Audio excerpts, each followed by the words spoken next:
আসসালামু আলাইকুম ভিউয়ার্স,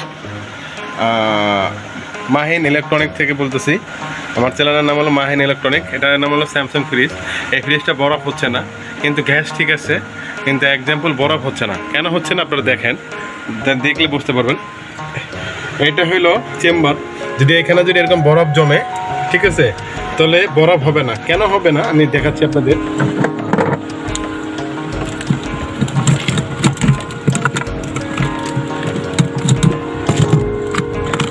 এটার নাম হলো কুলিং ওভারলোড। এটা হলো কুলিং ওভারলোড। তো এক্সাম্পল বরফ হয় না এই কুলিং ওভারলোডের কারণে।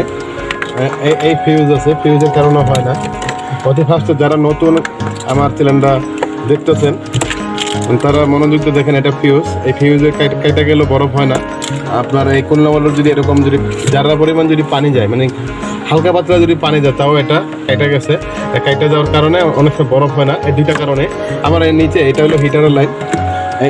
এই যে এটা হিটারের লাইন, কুলিং ওভারলোড থেকে যেটা ডাইরেক্ট গিয়েছে এটা হিটারের লাইন।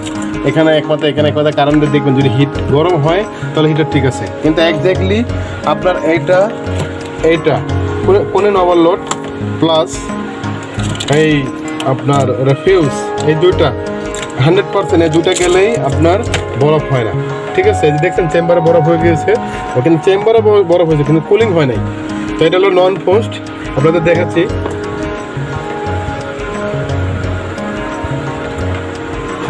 ফ্রিজটা এরকম আইটেমে থাকে, এই যে এরকম আইটেম। এটা নন পোস্ট ফ্রিজ। এরকম নন ফুল মানে কুলিংয়ের কারণে এটাকে বরফ হয়। আমি দেখাচ্ছি, এটা হলো এই যে ফ্যান, দেখতে পাচ্ছেন এই ফ্যানের মাধ্যমে বরফটা জমায়। তো বয়স আপনারা যারা আমার চ্যানেলে নতুন, তারা অবশ্যই যদি আমার এটা ভালো হয় বা খারাপ হয় আপনি অবশ্যই আমাকে কমেন্ট করে জানিয়েন। আমার এই চ্যানেলের নাম হলো Mahin electronic.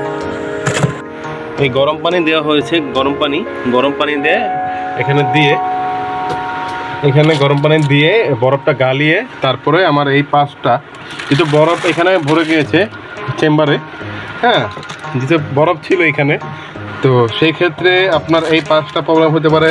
Cooling overload, fuse, যেহেতু ফিউজ নতুন লাগানো হয়েছে, এখন আপনার এই কুলিং ওভারলোডের কারণে এই চেম্বারে বরফ হয়। এক্সাম্পল আপনার নিচে হিটার আছে, হিটারের লাইনটা দেয় না, যার কারণে আপনার বরফ মানে পাত্রতে রাখলে বরফ হয় না।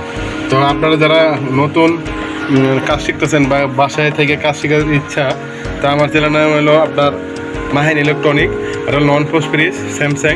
তো ফার্স্টে যদি দেখেন এখানে আইস হয়ে গিয়েছে, ক্যাচিংটা খুলে, তাহলে আপনারা এইটাকে কুলিং ওভারলোডটাকে গরম পানি দিয়ে কুলিং ওভারলোডটাকে বের করবেন করে। এখানে একটা নতুন কুলিং ওভারলোড আছে,